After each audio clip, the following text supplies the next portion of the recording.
Mouraï et Rabotaï. Après une absence de 3 semaines qui a été marquée par nos aventures pendant le Ben Azmanim et les vacances de nos enfants et petits-enfants, nous reprenons le cours de la Torah parce qu'il faut bien ne pas perdre le fil de la parole divine. Et nous allons aborder éventuellement la paracha de Shoftim, n'est-ce pas? Chapitre 17, verset 14. Mais au préalable, peut-être dire un mot sur la période que nous connaissons, nous entamons en ce qui concerne le mois de Elul. 40 jours avant la fête de Kippour, n'est-ce pas? Au cours de laquelle Moshe Rabbeinu a reçu les 2e tables de la loi qu'il a d'ailleurs conservées dignement et obtenu le pardon divin selon la parole divine qui a été dite Salahti kidvarecha, j'ai pardonné selon toutes tes prières, et ceci Moshe Rabbeinu l'a fait pour notre bien. Eh bien, à partir du Rosh Chodesh, de la néoménie, comme on dit en français, du mois de Elul, eh bien, certains ont l'habitude, tous les matins, certains d'autres l'après-midi ou la nuit, de réciter les Selihot, c'est-à-dire des prières dans lesquelles nous implorons le pardon divin, afin de grandir de plus en plus les capacités qui sont en nous pour faire teshuva, la pénitence, le repentir de toutes les fautes que nous avons réalisées durant toute l'année. Mais nous savons combien la miséricorde divine, la Rahmanout d'Akadosh Baruch Hu est si grande, comme d'ailleurs l'indique la Nagram, c'est-à-dire les Rachetebot, les initiales de certains versets qui mentionnent le mois de Elul, Aleph Lamed, Vav Lamed, Ani Ledodi, Vedodi Li. Il y a d'autres, j'appartiens à mon bien-aimé, c'est-à-dire Dieu, et mon bien-aimé est à moi. Il y a une réciprocité, ce qui est important de noter. C'est-à-dire, autant nous faisons tchouva, autant Akadosh Baruch Hu se rapproche de nous. Et plus on s'approche de Aseret Emet Tchouva, comme il est dit le pasuk, Dirshu Hashem behi matzeo, kera'uhu bihoto karov.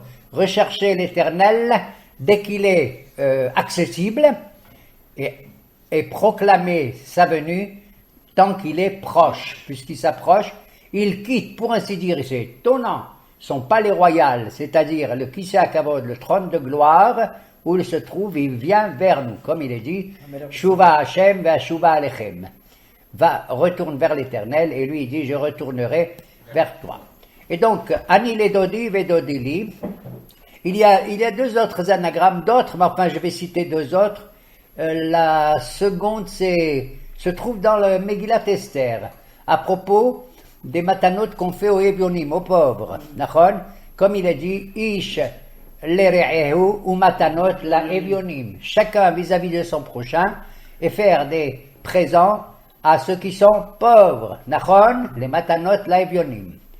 3e anagramme de Elul, Aleph Lamed Vav Lamed, c'est Umel Adonai. Et levavcha ve'et levav zaraïcha. Et levavcha, c'est Aleph Lamed, nachon, et Dieu circoncira, pas la circoncision qu'on fait, mais tout le monde, aussi homme que femme, il circoncira ton cœur, ve'et levav, et le cœur de tes descendants. Là, nous retrouvons également l'anagramme de Aleph Lamed, Vav Lamed. Pourquoi ai-je introduit ceci, ces 3 anagrammes, pour vous dire que nous abordons, comme d'habitude, la tridimensionnalité de nos relations vis-à-vis de tout ce qui touche à notre existence. Ani Ledodi Vedodili, c'est la relation de Ben Adam, la Makom. Je suis à mon bien-aimé, c'est Akadosh Baruch Hu. Ish lere'ehu ou matanot la Evionim, chacun vis-à-vis de son proche et des cadeaux pour les pauvres, c'est Ben Adam, la Havero. Et le 3e, c'est Umaltem et levavchem et levav, vous circoncirez votre cœur et le cœur d'eux, c'est Ben Adam, Leatzmo. Un être qui réalise ces 3 dimensions que nous connaissons dans ce monde matériel, eh bien, il a réalisé à la plénitude de la Teshuvah. Je renonce à faire moi, car je n'aime pas le faire, ce que certains appellent du moussar, mais qui s'appelle de la morale, et je sais qu'il y a en chacun de nous tout le temps une volonté de se perfectionner. Je ne cache pas, je n'attendrai pas le mois de Elul pour faire la Teshuvah, puisque nos maîtres nous ont enseigné dans le Talmud la chose suivante, Shuv Yom Ehad Lifne Mitatecha. Tu dois revenir vers l'Hachem avant de quitter ce monde. Quand est-ce que je vais quitter ce monde? Je n'en sais rien. Donc c'est chaque jour. Mais pourquoi Elul? Ça a une importance, bien entendu, étant donné que c'est l'ensemble du peuple juif qui fait Teshuvah, alors il y a des spécialités, tu comprends? Quand il est tout seul, il fait Teshuvah, ouais, tu as vu, moi je fais Teshuvah et lui il fait pas, compris? Et moi je me perfectionne, mais celui-là il est toujours comme ça, etc. Ça me rappelle la paracha de la semaine passée. C'était quoi la paracha de la semaine passée? Re'e. Qu'est-ce qu'il est dit là-bas, le premier verset? Re'e Anochi noten lifnechem ayom. Regardez, c'est étrange comme verset. Pourquoi? Parce qu'il commence par le singulier et il finit par le pluriel. Regarde, Re'e. Qu'est-ce que je dois regarder? Quoi? Re'e Anochi. Regarde Anochi. Qui c'est Anochi? Qui c'est celui qui a le droit de dire Anochi, je suis? Voilà, Hachem. Alors il te dirait, regarde mon fils, Anochi, noten lifnechem, je me donne devant vous. Pourquoi tu dis? Tu n'as qu'à dire, ou re'u noten lifnechem, ou re'e noten lefanecha. Tout au singulier ou tout au... Eh bien, l'idée est la suivante, elle est extraordinaire. Je m'adresse à toi et à toi et à toi au singulier, regarde-toi. Ça veut dire que je considère aussi bien celui-là, en tant qu'individu. Anochi noten lifnechem. Je mets ça devant vous. Comment je passe du singulier au pluriel? Qu'est-ce que ça veut dire? Ça veut dire que n'importe quel juif de rien du tout, entre guillemets, je fais exprès de dire de rien du tout, parce que même les juifs de rien du tout, ils ont une valeur. Tu as compris, toi, là-bas? Une grande valeur.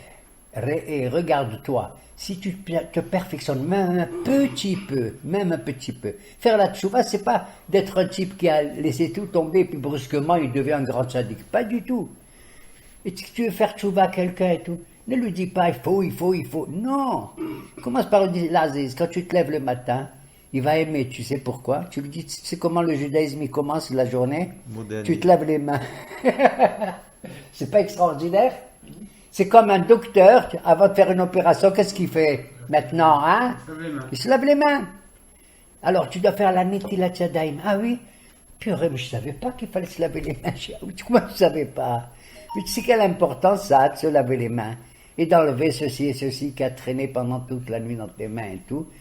Alors, waouh! Tu vois, tu commences par les petites choses, tu comprends? Les petites mitzvot et tout. Et après, tu augmentes. Voilà, la semaine passée, on a dit, Re'e Anochi, regarde-moi, regarde, tu veux être toi? Regarde-moi. C'est pas beau? Hein? Si tu veux être toi, tu me regardes, Anochi. C'est quoi le Anochi? Eh bien, c'est le premier mot que le bon Dieu, il a dit aux enfants d'Israël au mont Sinaï, Anochi Adonai Elohecha asher hosheteka me'eretz Mitzrayim. Je suis l'Éternel ton Dieu qui t'a fait sortir, toi, espèce d'esclave que tu es, pas espèce. Oui, maintenant tu vas être quelqu'un de bien. Parce que si tu te rappelles tout le temps Zecher l'Itziat Mitzrayim, tu auras de la tendresse et de l'amour et de la miséricorde pour tous ces malheureux qui vivent comme des esclaves. Parce que toi, tu as été esclave. Aucun pays, peuple au monde a été esclave comme nous. Voilà pourquoi on est du côté de tous les malheureux, de tous les défavorisés. Re'e Anochi, regarde-moi. Anochi noten lifnechem ayom beracha et le contraire. Je vous donne la bénédiction et le contraire. Qu'est-ce que tu nous donnes? Et c'est quoi la bénédiction? Continue la paracha. Et ta beracha, la beracha, im tishme'u, si vous écoutez. D'habitude, quand le bon Dieu dans la Torah, il nous donne une bénédiction, qu'est-ce qu'il y a écrit après? Et je vous donne de l'or, et je vous donne de l'argent, je vous donne venatati gishvechem be'itam, oui, je vous donnerai la pluie, qui vous donne la parnassa, et je vais achalta vesabat, tu mangeras, et tu te rassasiras, et tu béniras, etc. Et ton pays sera plein d'eau, et sous ta terre tu vas prendre de l'or et de l'argent et du barzel et tout ça. Nachon? Hein?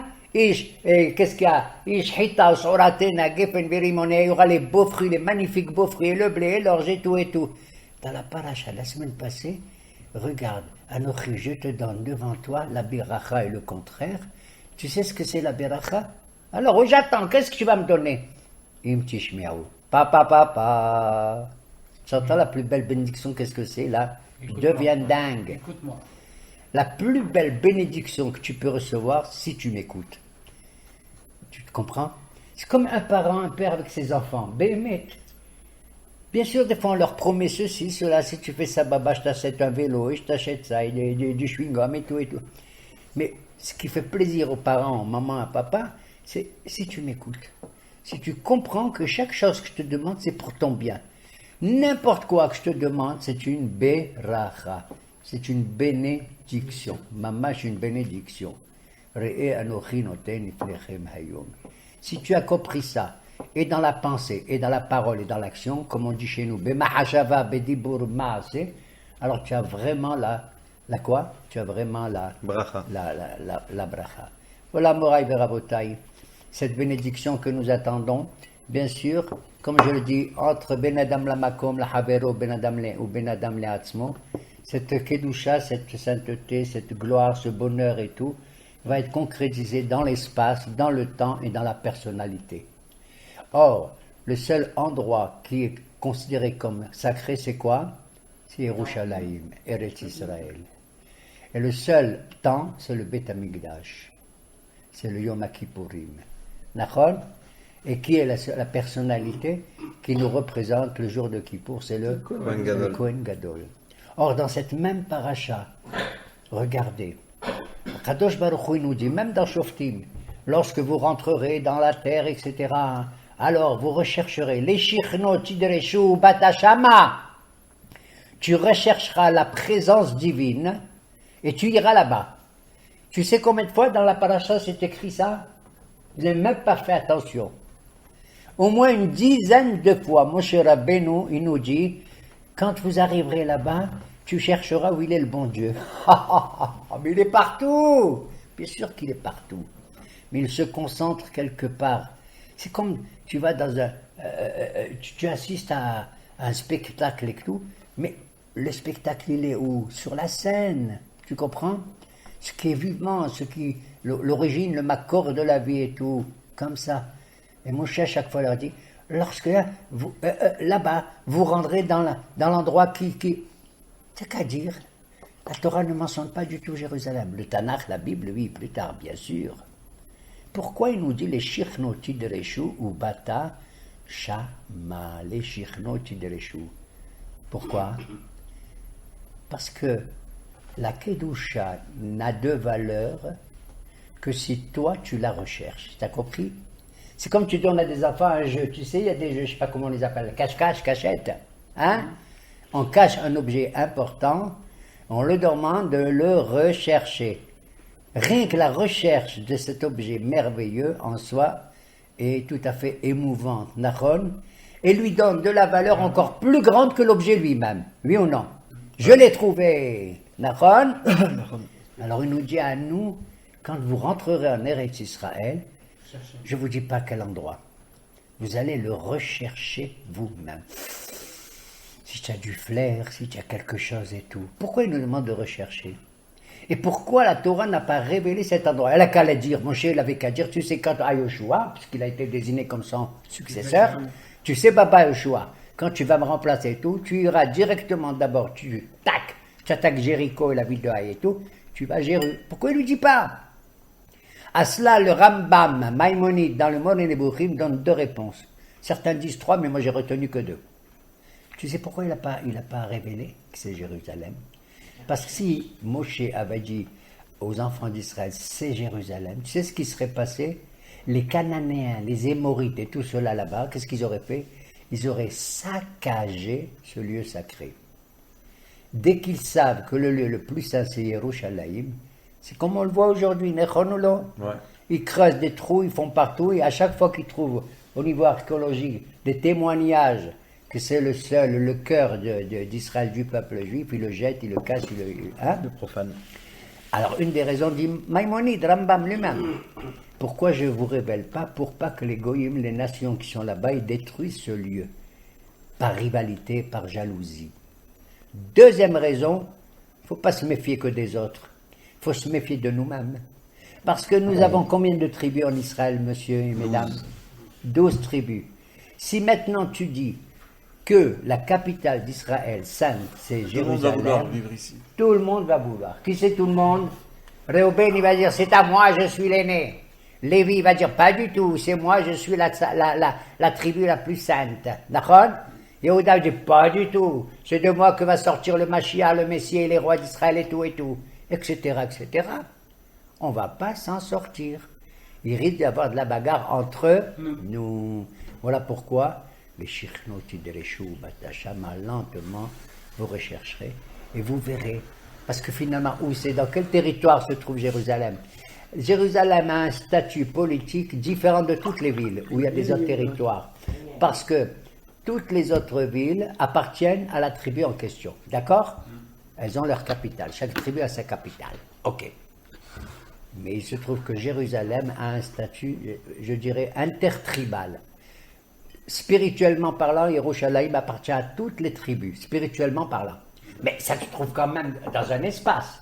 Tu sais à qui il a été donné cet espace? À Binyamin. Un tout petit morceau à Yehuda. Dites-moi, Rabotai, pourquoi Binyamin? Qu'est-ce que ça vient faire? Binyamin, c'est le plus petit de la famille, oui ou non? Hein? C'est le seul qui ne s'est pas prosterné, je crois. Le seul qui ne s'est pas prosterné, très bien. Esav. Devant Esav, très très bien. Le seul qui est né vraiment en Israël, c'était un Sabra. C'est un Israélien, lui. Les autres, c'était des Labanistes, des Aramistes. Ils sont nés là-bas. Hein?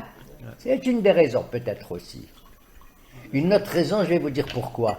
Je crois que c'est le Fils qui va réunir et qui va réussir l'unicité des tribus. Pourquoi?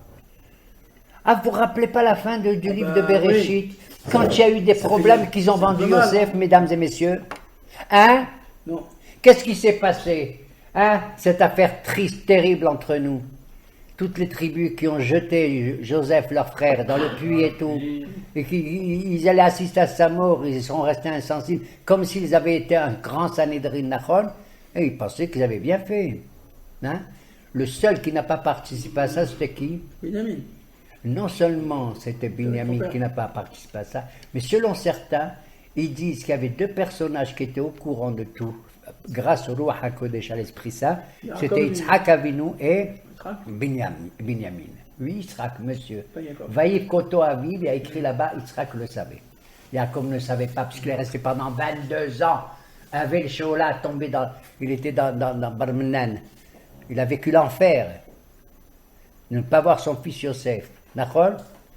Or, il se trouve qu'ils vont faire des achats en Égypte pendant les années de famine. Ils vont descendre avec tout ce qui s'est passé. Je ne vais pas raconter l'histoire.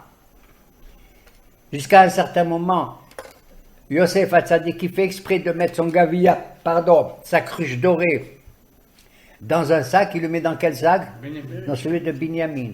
Et donc, quand ils reviennent, Yosef lui dit, je n'accepte que si vous amenez celui qui n'est pas venu. Hein? Et ils se mettent à pleurer comme ça en cachette. Ils disent oui, c'est parce qu'on a fait ça à notre frère et tout et tout. Il les oblige à descendre Binyamin le plus jeune, Achon, et il est là, il n'ouvre pas la bouche. Et nous assistons à quoi? À un grand débat terrible entre Yehuda et Yosef. Et quel est l'enjeu de ce débat? C'est Binyamin. Puisque Yosef fait semblant de dire, lui qui s'appelle Tzafnat Parniar, le grand Égyptien, le vice-pharaon, moi je prends comme esclave celui-là, en l'occurrence Binyamin, puisque mon gavia, ma cruche d'or a été trouvée où? Dans son sac. Et Yehuda dit, chez nous la loi elle n'est pas comme ça. Même quelqu'un il a commis un acte, je reconnais. On est prêt à te payer autant que tu veux. Mais laisse tranquille Binyamin, je me suis porté garant pour lui. C'est vrai, oui ou non? Oui, bien sûr. Mais Arbenu miadi, Barchenu. Mon père, il est là, il a déjà perdu, et encore celui-là, c'est pas vrai. Et grâce à ça, ce débat terrible, Yehuda va obtenir la victoire. Et ce qui est absolument incroyable, mais vrai, c'est que Binyamin n'ouvre pas la bouche. Vous avez compris? Voilà pourquoi dans sa bénédiction, il va recevoir Uben Ketefav Shachem. La résidence divine sera entre ses épaules. Voilà pourquoi le Beth Amikdash sera là-bas. Voilà pourquoi lorsque vous entrerez, Moshe n'a pas révélé, vous allez réfléchir quel est l'endroit et à qui il faut le donner. pour réfléchir quel est l'endroit à qui il faut le donner, les uns et les autres, nous remontons l'histoire de notre passé et nous voyons ce qui s'est passé dans la Torah du temps des patriarches Abraham, Yitzhak, Yaakov, Moshe, Aaron, David, Shlomo, Yosef, etc. pour savoir quelle est la valeur réelle de cet endroit. C'est pas difficile. Parce que finalement, quand on se met à réfléchir, on dit, tu te rends compte? Adam Arishon, où il était? Le premier sacrifice qu'il a fait, où il a fait? Au Har Moria.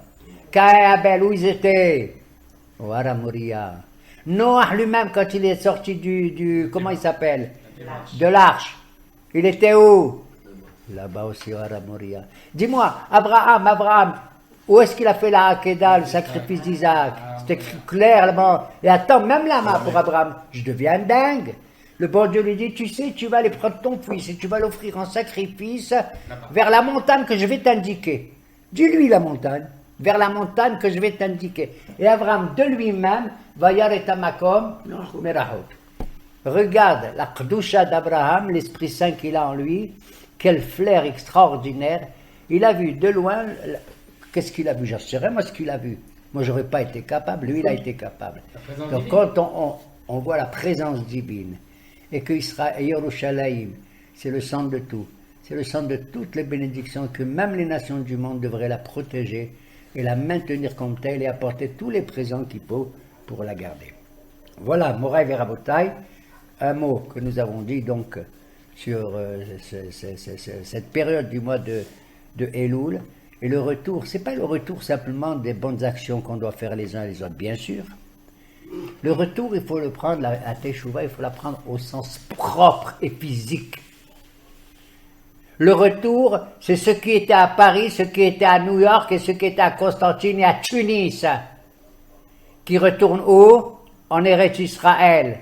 C'est ça la vraie Teshuvah, d'abord, de réintégrer ce lieu-là. C'est ça que ça veut dire le retour. Et de là, de remonter, de faire le retour vers la source de vie, là où il y a la pierre centrale, ici à Yerushalem, qui donne toutes les brachot que nous méritons, Be'ezrat Hashem, nous et toutes les nations de la terre. Et dans cette paracha de Shoftim que nous allons vite aborder, n'est-ce pas? Monsieur, veuillez lire. Chapitre 17, verset 14. Elul aujourd'hui, le problème de Rachet Tevot, c'est Ani Leuman ve'ishti lechamati. Exactement. Voilà. Alors, Ki tavo el haaretz asher Adonai Elohecha noten lach ve'irishta ve'yashavta ba. Lorsque tu retourneras dans ton pays, dit Moshe au peuple juif, et que tu en feras la conquête, ve'amarta et tu diras, asima alay melech kechol hagoyim asher svivotai. je veux nommer un roi comme toutes les nations qui sont avoisinantes. Amarta. Qu'est-ce que ça veut dire? Ça veut dire que ici, cette paracha de Shoftim, en gros, elle va décrire les différentes institutions de l'État et du pouvoir dans un pays, dans notre pays. Ces institutions sont au nombre de 4. Et elles sont résumées dans un mot que vous connaissez, qui est le mot Mishkan. Mem, Shin, Kaf et Nun. Mem, ça veut dire Melucha, ça veut dire le royaume politique, le pouvoir politique. Shin, ça veut dire quoi? Shoftim, le pouvoir législatif ou judiciaire. Kaf, c'est Kohen, c'est le pouvoir spirituel. Et Nun de Mishkan, c'est Nevoa, c'est la prophétie, c'est-à-dire le fait que le message divin vient de rafraîchir tout le temps notre religion. Une religion n'est pas amorphe, fixe et tout. Il faut qu'il y ait un prophète qui vienne ravigorer tout cela, que le message soit toujours transmis, que la parole divine n'a pas été donnée une fois pour toutes au mont Sinaï et elle s'est tue. Hein? C'est pas un enregistrement que tu remets à Aoud al-Pasour, pas du tout. D'accord? Il faut qu'il y ait aussi un pouvoir prophétique qui ravive à nouveau, qui revivit, pour sentir que chaque jour est nouveau. Mais Hadesh Bechol Yom Maaseh Bereshit. Donc ces 4 institutions sont réunies sous cet anagramme du mot Mishkan. Le seul homme au début qui a réuni ces 4 pouvoirs en lui-même, c'est Moshe Rabbeinu. Il a été à la fois le roi d'Israël, d'accord, Vayehi Bishulun Melech. Il a été le Shofet, le chef du Sanhedrin. Il a été le Kohen avant Aaron pendant au moins 7 jours, ça c'est clair et net. Et il a été le Navi par excellence, le prophète, le prince de tous les prophètes. Ok? Mais dans l'avenir, après Moshe Rabbeinu, ces pouvoirs doivent être distingués l'un de l'autre. Ils doivent être soudés, bien sûr, et l'un doit apporter ce que l'autre n'a pas. D'accord? Voilà pourquoi dans la paracha de Shoftim, nous allons voir ce que la Torah nous dit. Il adviendra que quand tu seras dans le pays et tu diras, je veux avoir un roi comme toutes les nations du monde avoisinant, et tu diras, alors qu'est-ce qui se passe? Som tassim alecha melech. Tu peux te désigner, oui, som tassim, à 2 reprises écrit. Désigne un roi, hein, que l'Éternel choisira. Il faut que tu le choisisses au milieu de tes frères, ça veut dire qu'il appartient à ton peuple. Tu désigneras un roi. Tu ne dois pas désigner un étranger qui n'appartient pas à ton peuple. Il y a quelque chose qui me gêne dans le début de ça. Qu'est-ce qui me gêne? Est-ce que la Torah exige que le pouvoir politique soit la monarchie, oui ou non? Si ça avait été une mitzvah, la Torah aurait dû dire, chers amis, mes enfants les juifs, je vous ordonne de faire un pouvoir qui s'appelle le pouvoir monarchique, désigner un roi. Non, c'est pas écrit comme ça. Et si tu décides, toi le peuple, lorsque tu exprimes tes intentions pour avoir un pouvoir politique, et cette intention c'est d'avoir un roi, j'accepte que tu te fasses une monarchie. Vous avez compris? Ça veut dire qu'à l'origine, les Khatkhila, a priori, il n'est pas sûr que le meilleur pouvoir politique soit la monarchie. Nous sommes d'accord ou pas? Pourquoi c'est quand même acceptable? Parce que toutes les nations, surtout à l'époque, c'était des monarchies. Ils ne connaissaient pas autre chose. En vérité, on verra que dans notre histoire, effectivement, on a eu des rois qui se sont succédés et ils ont été choisis à partir, pour des raisons que je ne vais pas indiquer, à partir de la tribu de Yehuda, mais d'abord de Binyamin avec Shaoul, etc., etc. Et elle va être attribuée pendant toutes les générations de la descendance de David, ok. Mais apparemment, à cause de ce premier verset, et toi, si tu dis que tu veux, ça veut dire que si tu dis pas, ben tu peux avoir, qu'est-ce que je peux avoir un autre? Quel autre pouvoir politique on peut avoir? 1. La monarchie. 2. La démocratie, pouvoir du peuple, à travers la Knesset, les Bihirot, qu'on va faire bientôt, le 17 septembre, hein? La démocratie. Oui. C'est-à-dire le pouvoir du peuple à travers ses représentants. On fait le choix. Ou alors, un pouvoir qu'on ne connaît pas bien, mais que certains ils ont en eux, vous savez comment il s'appelle? Khlet Umded. Je traduis le mot Khlet Umded, c'est du yiddish. Ça veut dire l'anarchie. L'anarchie, ça veut dire chacun, il décide ce qu'il veut faire. T'as compris? Moi, je veux faire une route ici devant ma maison. Toi, tu fais là-bas. Pas du tout. Vous comprenez? L'anarchie. Alors, donc, en vérité, pour certains de nos poskim, de nos maîtres, il s'agit de la Torah. Il dit, oui, en vérité, il s'agit de la monarchie. C'était le principe qui était connu de l'époque et tout. D'ailleurs, jusqu'à nos jours, il y a encore quelques monarchies. Elles ne sont pas très influentes, mais elles existent au niveau, je dirais, des cérémonies, au niveau pontifical, tout ça. D'accord. Mais, et pourquoi pas? D'autant que la Torah et le Mishneh Torah de Rambam et la Halakha va préciser quels sont les pouvoirs de ce roi, bien sûr. Oui, ça craint. Hein? Som tassim alecha melech. Tu désigneras sur toi un roi. Et là-bas, Rashi et d'autres disent Shetehe emato alecha. Pour que la monarchie soit importante, influente, ou le pouvoir, il faut que tu le craignes. S'il n'a pas, si on n'a pas le sens de la crainte, parce que sinon chacun fait ce qu'il veut, d'accord? Mais donc la plupart des commentateurs disent oui, bon, pourquoi pas la monarchie, pourquoi pas, effectivement, à condition que le roi obéisse à un certain nombre de rigueurs, de lois. Et on va les voir bientôt. Mais il y a 2 ou 3 hachamim qui s'opposent à la monarchie. Je citerai un, exceptionnellement, il s'agit de Rabbi Yitzhak Abrabanel. Isaac Abrabanel qui fut le ministre des Finances à l'époque de Ferdinand et Isabelle la catholique, ils marchaient même. Eux qui vont faire l'Inquisition et l'expulsion d'Espagne en 1492. Il a été le ministre des Finances. Et lui, dans son commentaire, il rejette totalement la monarchie en disant que c'est quelque chose d'horrible. Parce qu'il a vécu ça de l'intérieur, vous comprenez? Et lui, il est pour la démocratie. Et il a écrit un texte magnifique, un commentaire magnifique, à tel point que une de ces phrases, vous savez où est-ce qu'elle figure? Dans la juridiction de qui? Des États-Unis d'Amérique.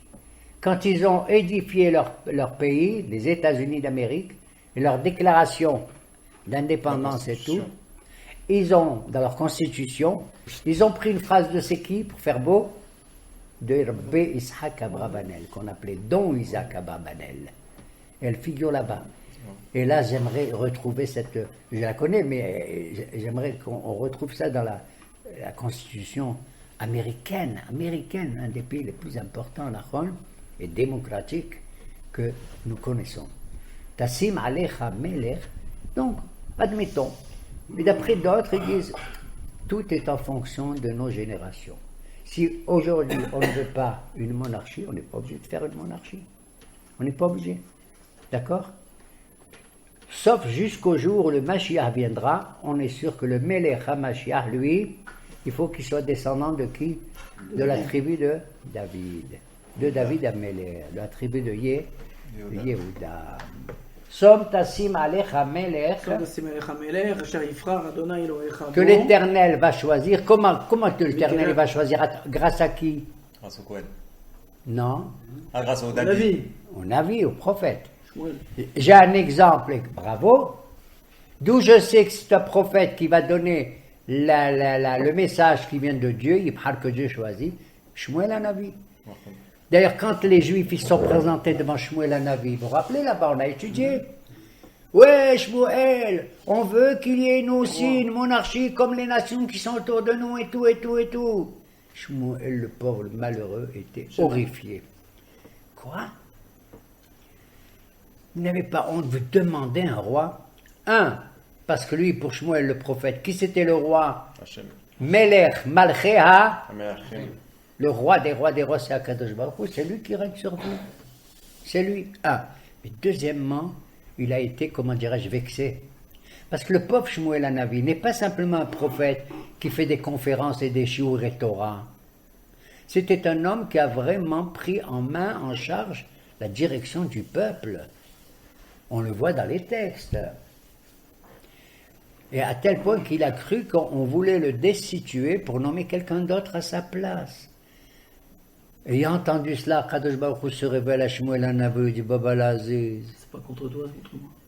C'est l'autre homme Ma'asou Laoti. C'est pas toi qu'ils ont méprisé, c'est moi. Puisque c'est moi qu'ils ont méprisé, accepte. Accepte. Et dis-leur, tu vas nommer un roi. Shmuel, il accepte. Et il a dit, vous voulez un roi? Je vais vous nommer un roi, d'accord. Il leur fait peur. Mais sachez que ce roi-là que vous allez vouloir choisir, il aura un pouvoir étendu, absolu, tel qu'il va littéralement prendre vos enfants pour les réduire à l'esclavage. Vos jeunes filles, il va les prendre comme pâtissières, boulangères et comme des servantes. Et il va mettre sur vous des impôts et tout. Si vous n'avez pas le texte, devenez dingue. Ils ont dit, ouais, d'accord. D'accord? Alors, on voit déjà dans Shmuel Hanavi que le système, et il se base là-dessus, il sera Abravanel, que le système monarchique, c'est pas tellement. À moins qu'il y ait des lois qui réduisent le pouvoir du roi, même si on doit accepter naturellement son autorité, sinon c'est pas la peine. Un pouvoir politique qui n'a pas d'autorité, ça sert à rien du tout. Si un pouvoir autoritaire, eh ben, chacun il peut avaler l'autre. Vous avez compris? Il faut bien qu'il y ait une autorité judiciaire, une autorité, comment dirais-je, policière aussi, qui exerce. D'ailleurs, le titre de la paracha, c'est quoi? Shoftim veshotrim titen lecha bechol she'arecha.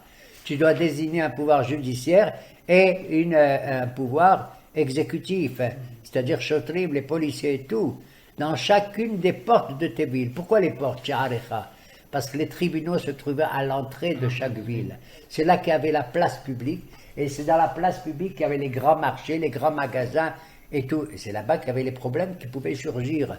Oui, tu m'as volé, oui, tu m'as pas donné ça, oui, oui.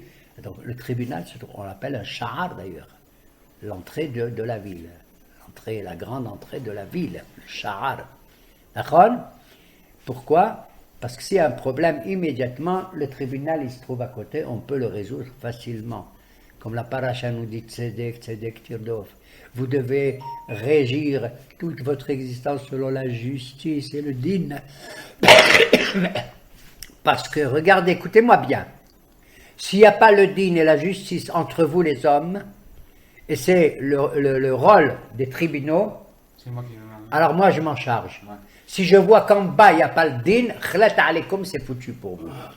Et si moi je vois que, comment une humanité, une société, un peuple qui ne fait pas la justice, tzedek, tzedek, tirdov, et de faire attention aux malheureux, à la veuve, à l'orphelin, au lévi, à l'étranger, tout cela là, alors à ce moment-là, si je prends l'affaire à main, c'est comme les Avdil, et les Febdelim, c'est le bagatz du ciel céleste. Vous entendez? Et si c'est moi qui m'en occupe, alors ça sera un din terrible. S'il n'y a pas le din en bas, il y aura le din en haut. S'il y a le din en bas, il y aura de la rahamim en haut. Vous avez compris? Quoi, on n'est pas des gens qu'on a une majorité adulte pour s'occuper du din. C'est la chose la plus importante. Tous les prophètes, ils sont rebellés contre une société où règne l'anarchie, le mal et tout, et tout, et tout. Et c'est très important, à tel point que le premier Bédine au monde, dans la Torah, il s'appelle le Sanhedrin. Tu sais où est-ce qu'il se trouvait? Il ne se trouvait pas dans le quartier le plus riche, là-bas, du côté de Tel Aviv. Tu sais où se trouvait le Bédine, le grand Sanhedrin? Il se trouvait dans la salle qu'on appelle l'Ishkat Agazit. Et c'est quoi le l'Ishkat Agazit? C'est une salle attenante et intérieurement à l'intérieur du Beth Amikdash. Donc c'est ça. C'est quelque chose de très kadosh. Et il y avait là-bas dans le Sanhedrin des grands juges capables de tout, qui avaient des connaissances incroyables dans tous les domaines, des sciences et même de la sorcellerie. Au cas où il fallait juger un sorcier ou tous ces gens-là affreux qui dépendent des astres, qui dépendent des horoscopes et qui dépendent de tout ça. Un type, un morceau de pain, il tombe de sa bouche, il dit, ah ben ça peut être bien. S'il tombe de sa main, ah ça veut dire qu'il y aura du mal. Moi je me rappelle à Constantine, enfant, on pensait comme ça, on était bébêtes. Moins que les Tunisiens, mais on était quand même bébêtes. T'as compris? C'est ce que dit la paracha. Ne vous adressez pas aux mé'ononim, aux méchachefim, aux hobir haver, vedoresh elametim et tout. Que tu regardes les astres, tu dis, pas du tout. On ne dépend pas des astres, on dépend du bon Dieu lui-même. Et on dépend de notre libre arbitre et de nos propres actions. Comme dit cette paracha de Shoftim, Tamim tihi im Adonai Elohecha. Sois plein, entièrement confiant dans l'Éternel, ton Dieu. Lui, il est au-dessus de tout cela. Et le roi que vous allez désigner, eh bien, sachez quelles sont ses prérogatives et quelles sont ses lois. À condition, je vous donne au moins 3 choses que le roi fait attention, qu'il n'ait pas. 1. Il ne faut pas qu'il ait trop de chevaux, afin de ne pas faire du commerce et ramener le peuple en Égypte. Parce que pourquoi? Parce que la fourniture des chevaux à l'époque, c'est comme de nos jours les Avdil, les voitures, les camions, les industries les plus importantes. Et les chevaux servaient aussi pour la guerre. Ils servaient pour les transports. Donc c'était important, c'est l'énergie de l'époque. Donc le roi doit avoir, dit Harambam dans le Mishneh Torah, il doit avoir le nombre de chevaux qu'il faut pour son char, pour les parachim, les cavaliers, les chevaliers de son armée, pour les transports, ça oui, mais pas plus. Il ne faut pas qu'il dépasse les borgnes. Pas les borgnes, les bornes. Je parle ça parce que je fais un clin d'œil à certains. Vous avez compris? Il ne faut pas qu'il ait trop de chevaux. C'était vraiment... Il y en a un qui a dit ça et il a dépassé toutes les bornes. Qui c'est? Shlomo Amelech. Shlomo Amelech. C'est combien il avait des écuries, madame?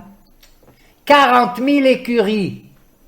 Alors que lui, il a dit, moi je suis un Hacham, j'ai pas peur de ce que la Torah elle a dit, moi je peux dépasser les limites, parce que moi je ferai attention. Il a dépassé les limites, il ne doit pas avoir trop de chevaux pour ne pas... il s'agit de l'Égypte antique, pas de l'Égypte de nos jours, bien sûr. Pour pas qu'il ramène le peuple à l'Égypte. Pourquoi je dis ça? Parce qu'il faut raisonner par rapport au temps. De nos jours, il y a 100 ans, il y a 2 siècles, il y a 4 siècles, il y a 9 siècles, on a eu des Juifs qui ont vécu en Égypte. Oui ou non? Oui. C'est pas leur faute, ils n'ont pas commis un crime. J'ai même connu des grands rabbinim qui ont été rabbins d'Égypte. Parmi lesquels un certain Rabbi Obadiah Yosef, Zichrono Zetzadik Libracha, Rabbi Obadiah Yosef. Oui ou non? Il était grand rabbin du Caire. Oui? Donc c'était pas une avera par Barmenan, au contraire. Mais je rigole, je vous dis, tu Obadiah Yosef. Le Rambam lui-même, Maïmonide, il était où? Il a quitté l'Espagne, il a été poursuivi par les Al-Muhaddin, les Mahchemam. Et il s'est retrouvé où? En Égypte, oui ou non? Et après, il a demandé, on l'a enterré à Tibériade, oui ou non? Maïmonide. Il était le médecin particulier du pacha d'Égypte. Médecin particulier, Harambam. Le Nesher Agado, le grand aigle de la halakha du monde entier, de toutes les générations, jusqu'à nos jours. Alors, ils ne doivent pas avoir trop de chevaux pour ne pas retourner en Égypte.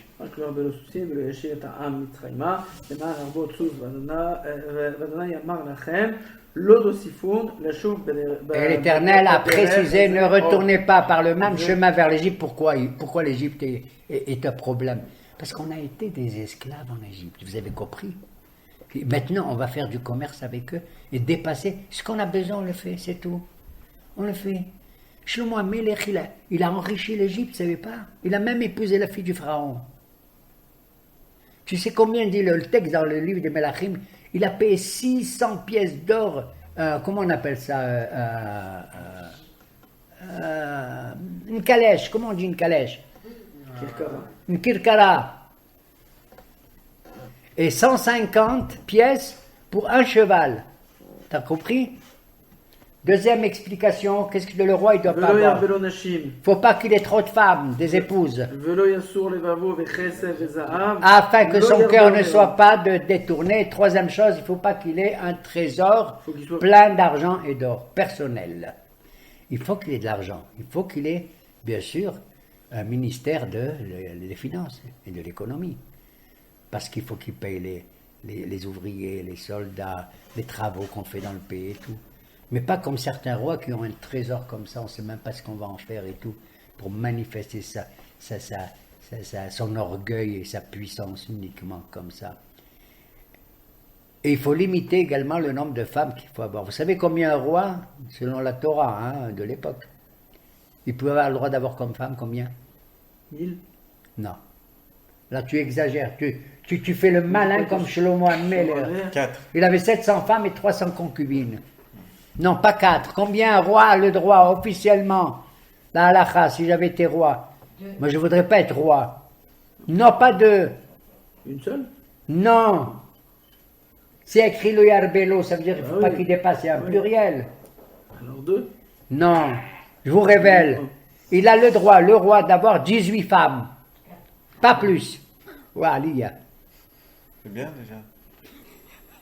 Pourquoi? Parce que David Amelech, on apprend ça de David, le roi David. On connaît 6 de ces femmes qui sont mentionnées nommément. Il avait Ahinoam, il avait, comment ça s'appelle, Abigail, il avait Michal, Merav, Bathsheba, et l'autre j'ai oublié, Serouya. D'accord? Et le prophète Nathan, il vient, il lui dit, tu sais, tu as 6 femmes, on les connaît de nom, et tu peux ajouter Kahena et Kahena.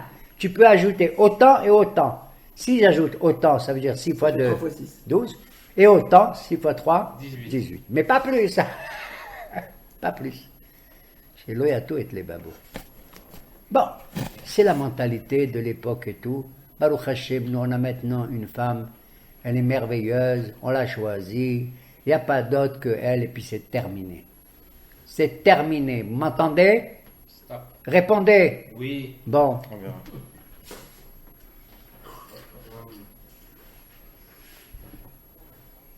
Donc pas 18. voilà, et pas 18. Shlomo, comme tu as dit, il a eu pas mal. Le texte lui-même le dit à la fin de la vie de Shlomo. Nashim qu'il a eu, tout les babos, et va y Asara. Le roi le plus sage. Mamash, le roi le plus sage. Donc on voit combien il y a une limitation de ça. Et la Torah continue à dire, והיה כשבטו על כיסא ממלכתו, lorsqu'il assurera son royaume sur son trône, וכתב לו את משנה התורה הזאת voilà. על ספר. Le roi est soumis à quoi? Quelle constitution? Pas une constitution monarchique, mais il doit écrire un Sefer Torah, qu'il va suivre toutes les mitzvot comme n'importe quel petit juif. Tu as compris? Vekatavlo et Mishneh HaTorah. Pourquoi il n'y a pas écrit et Torah? Qu'est-ce que ça veut dire Mishneh HaTorah? ספר דברים? Il y en a qui disent c'est le Sefer Dvarim. Yafé, on l'appelle comme ça Mishneh Torah. Il y en a d'autres qui disent non. En vérité, chaque juif devrait écrire un Sefer Torah. C'est une mitzvah, comme il est dit à la fin de la Torah, Ve'atakit v'ulachem et hashira azot. lui il en faut deux. On doit faire écrire un Sefer Torah au nom de nous et tout. La vérité de nos jours, il y en a qui font ça, mais ça coûte très cher aussi. Mais il y en a d'autres, des poskim, qui disent, au lieu d'écrire un Sefer Torah, il vaut mieux acheter des livres où tu étudies la Torah. Tu étudies, tu achètes des livres de Rashi que tu offres à la synagogue ou à un kollel. Tu achètes le Mishneh Torah de Harambam. Tu comprends? Quelque chose, c'est plus enrichissant. Parce qu'un Sefer Torah, tu l'achètes, d'accord? Et tu le mets dans une synagogue, qu'est-ce que ça prend? À l'époque, ils étudiaient la Torah avant dans un Sefer Torah, c'est vrai, c'est vrai. Mais de nos jours, tu vois quelqu'un étudier dans un Sefer Torah, tu vois pas. Mais le roi, lui, en vérité, un juif doit écrire un Sefer Torah, parce qu'à l'époque, ils n'avaient pas tous les ouvrages qu'on Il a n'y avait pas les maintenant. livres. Bah oui. Il n'y avait pas. Mais le roi, il doit écrire deux. Mishneh, ça veut dire deux, Chéné. Un qu'il garde dans son palais, tout le temps. Et un qu'il prend avec lui, petit Sefer Torah, il prend avec lui à chaque fois qu'il se déplace. Même quand il va en guerre. Il a accroché à lui, à son épaule, à son bras, un Sefer Torah miniature peut-être, d'accord, qui soit toujours avec lui. C'est-à-dire tu es le roi et tu obéis au bon Dieu, et dedans et dehors. Et Bekatavlo et Mishneh HaTorah. À tel point que, et là nous allons conclure, je crois, non? Presque. À tel point que, il y a une mitzvah qui appartient au roi spécifiquement, laquelle est-ce? Qui est écrite dans la Torah. Il y a une mitzvah qui s'appelle Hakhel, le rassemblement. Une fois tous les 7 ans, pendant la fête de Sukkot, le roi d'Israël devra réunir le peuple entier. Il ne va pas réunir les grands rabbins seulement et les grands intellectuels. Le peuple entier, les hommes, les femmes, les vieux, les enfants, les bébés, tout le monde. Et il y a un balagan, je te dis pas. Et ce balagan, il est merveilleux. D'ailleurs, ils n'entendent rien du tout. Le roi, il est sur une, comment on appelle ça? Sur une estrade. Et il se met à lire des livres, des passages dans le livre de Devarim, que nous étudions actuellement. Et de quoi il parle? Il parle justement des lois du roi. C'est-à-dire, mes chers amis. Et Rambam, il dit, quand un roi, il parle chez nous, il ne parle pas comme ça. Je vous dis ceci, cela. Pas du tout. Il doit parler avec beaucoup de modestie, avec beaucoup d'amour, pour qu'ils comprennent vraiment combien lui, il est au service du peuple et pas le peuple à son service. Et Ratzon que nous connaissons au 17 septembre, nous élisons un très joli roi en Israël pour notre bonheur à nous tous. Amen. Et là, j'ai pas fait de la politique. Hein. Au revoir.